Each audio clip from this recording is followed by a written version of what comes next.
So good morning again to all the teachers of JC Best. So we are now on our day 2 of our webinar in online class modality using Google Classroom. So during our day 1 webinar, I discussed to you about how are we going to create class in Google Classroom, and then how are you invite your students in Google Classroom using the email address of your student or giving the code to your student and then let them join your class. And then we discuss also how are you going to add your co-teachers in your Google class as a teacher, not a student, so that your co-teacher who is an advisor of that, for example, of that student, can be able to monitor the progress also of that student who are in the online class. Because we agreed upon last time that each subject will just create one class. Whatever is the section of the student, so they will enroll in one class subject only. So that is why all the advisors for that grade level should be included also in that class created by the subject teacher, so that the advisor can be able to monitor the progress of their advisory students or advisory class students.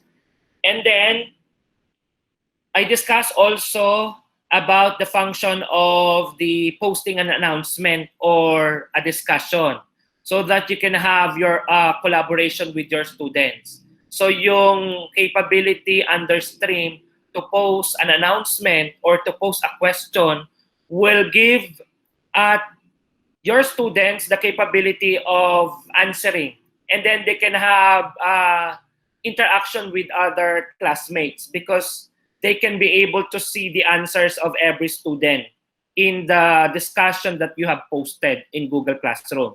So that's one form of pwede nating sabihin na a recitation. So that can be graded, wherein you should provide a rubric so that you can actually grade the performance of the student in terms of answering your questions posted in Google Classroom. So pwede yung isang capability.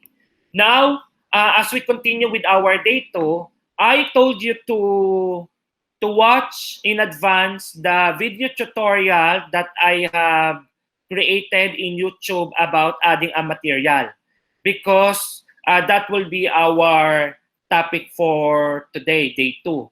How are we going to add a material in our in the class that we have created in Google Classroom? So to do that, so I'm going to share again my screen to you.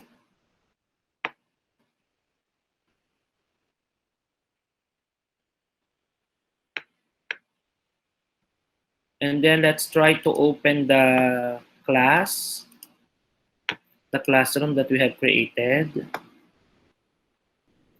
So this is the grade 5 English, the one we have created. So as I have discussed to you last time, the function of this code to give this to your student so that they can enroll or join your class, or you go to people again and then you invite student. So you just type the email address of your student. Now, if you need to have your colleague to be included in your class, let's say, for example, this is the class created by Ma'am May, since she is an English teacher in grade 5. So she will just add or invite her co-teachers or colleagues in grade 5, those who are advisors, to be invited as a teacher also, so that they can have the capability of checking the progress of their advisory class students in this grade 5 English. Now, for us to add a material in our Google Classroom, we need to go to classwork.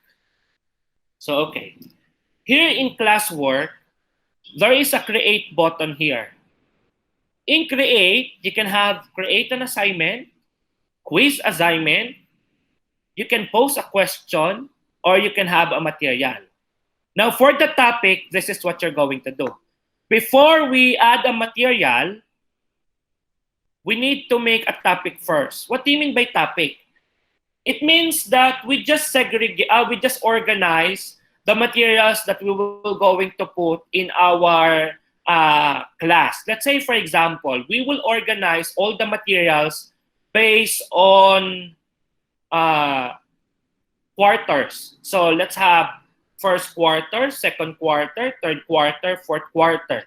So meaning to say, all the materials or all the topics that we will have for first quarter, we're going to put it there. And then all the materials needed for second quarter, we will going to put in second quarter. And then all the materials for third quarter, and then all the materials for fourth quarter. Let's try to make first a topic. Let's create a topic first. Let's try to have first quarter.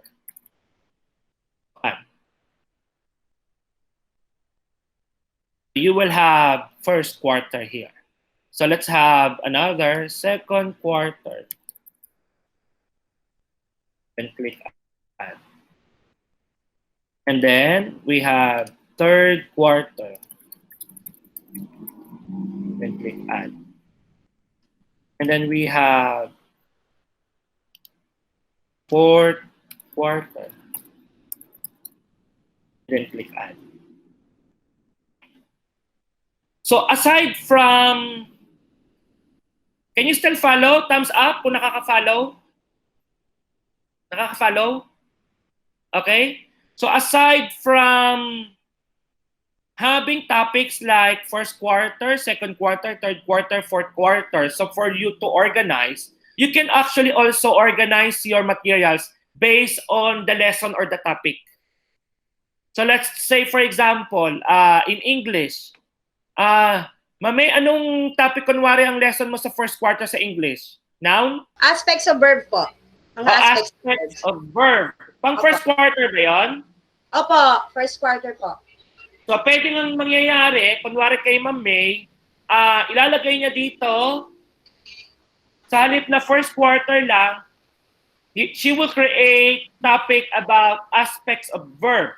So meaning to say, all the materials related to aspects of verb, it will be put in that topic or in that organized folder. Para kasing folder to eh. So ganun yung topical. So you are just organizing your materials in one location. So pwedeng ganon. But if the materials that you have are just few, so we may not make a by topic organization in classwork. We can have first quarter, second quarter, third quarter, fourth quarter. Okay? So that is the how you do with topics. Let's say, for example, I will going to add a material. So, kunwari, ito, material. So, how are you going to do it? You click create and then material. Now, for example, the title is aspects of verb. Say, for example, that is the title of the material. Now, you can actually describe what is the material. This slide presentation shows the different, the details, for example, the details of the topic aspects of verb. Ayan, pwede yan ang description mo. And then what are you going to add? You may click add. It can be a link, it can be a file, or it can be a YouTube. For example, you have seen a video presentation or a tutorial of your topic. So you just simply click YouTube and then you just add the URL here. And then that's it. So automatic, it will be embedded. Let's say, for example, we will going to add a PowerPoint presentation. So you click File. From here, you just upload something. Let's try to check. Kunwari, JC Division of Gentry. Kunwari, ito. For example, this is your file. Then click Open. And then click Upload. So we'll just wait for the file to be uploaded.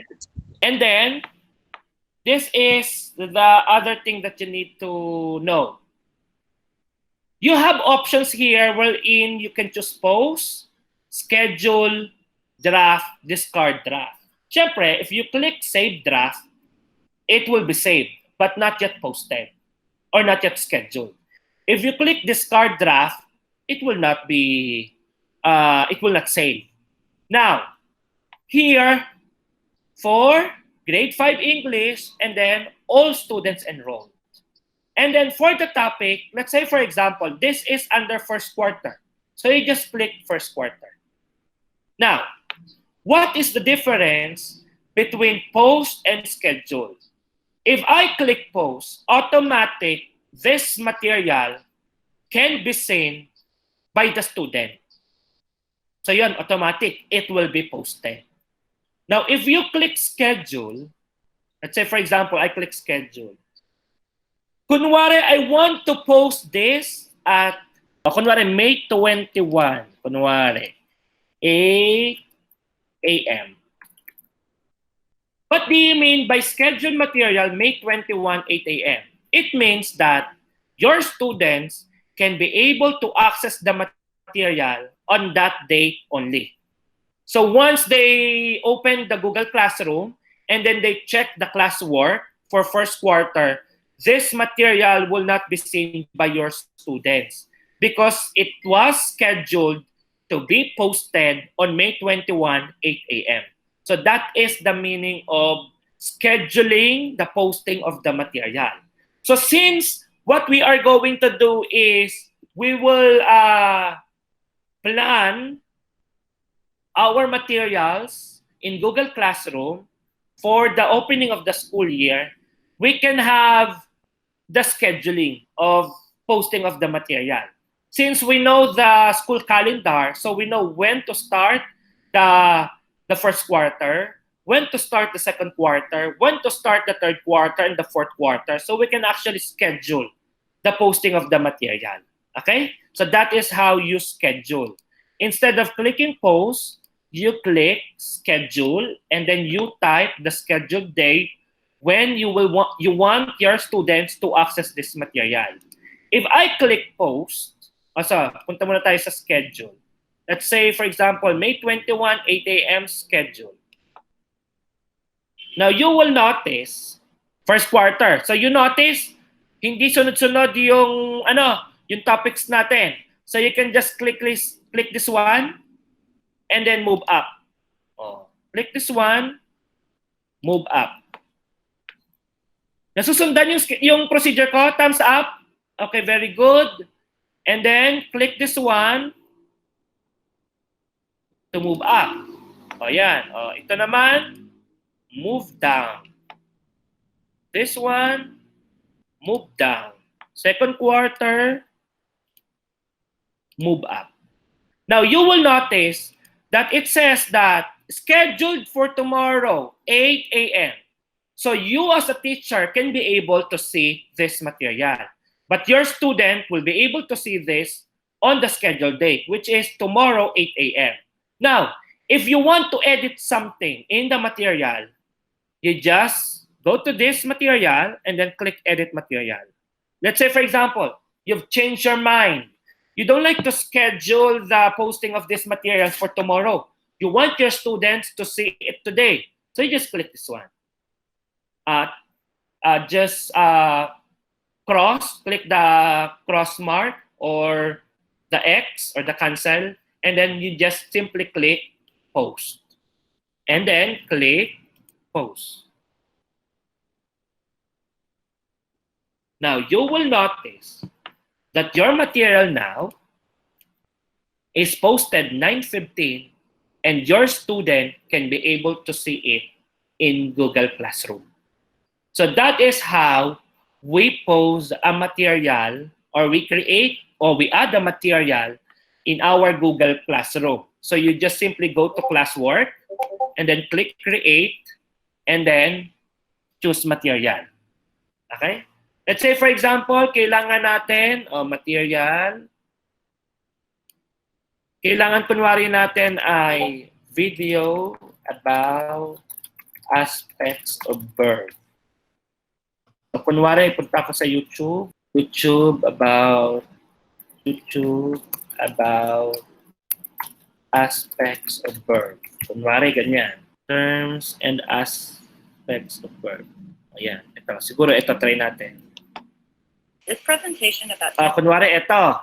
So I just copy this one. And then go back to classwork. And then add YouTube.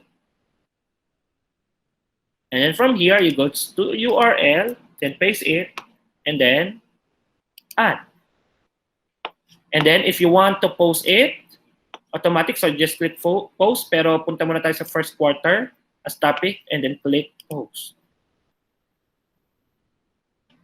So you will have a video and a PowerPoint presentation.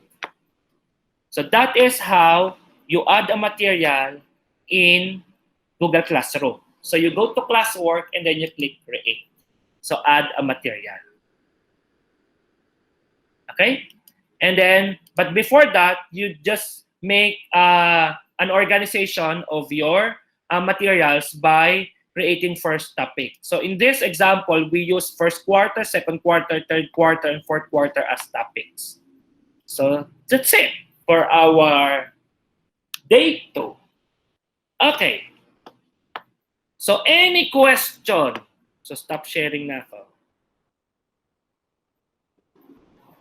Okay, magpipicture ka ulit ha kasi meron tayong date 2. Okay? So any question? Ganito pala. I-present na ko ulit for you to see. You will notice now that in our stream, if you will going to visit our class grade 5 English, if you go to stream, you will notice a material has been posted 9:17, 9:15. So your students can be able to see this in the stream also. Okay? So aside from your students will see what you have posted here, your students can be able to see also in the stream all the materials that you have posted or you have added. Okay? So that is how we're going to use classwork in adding a material in our in the class that we have created in Google Classroom.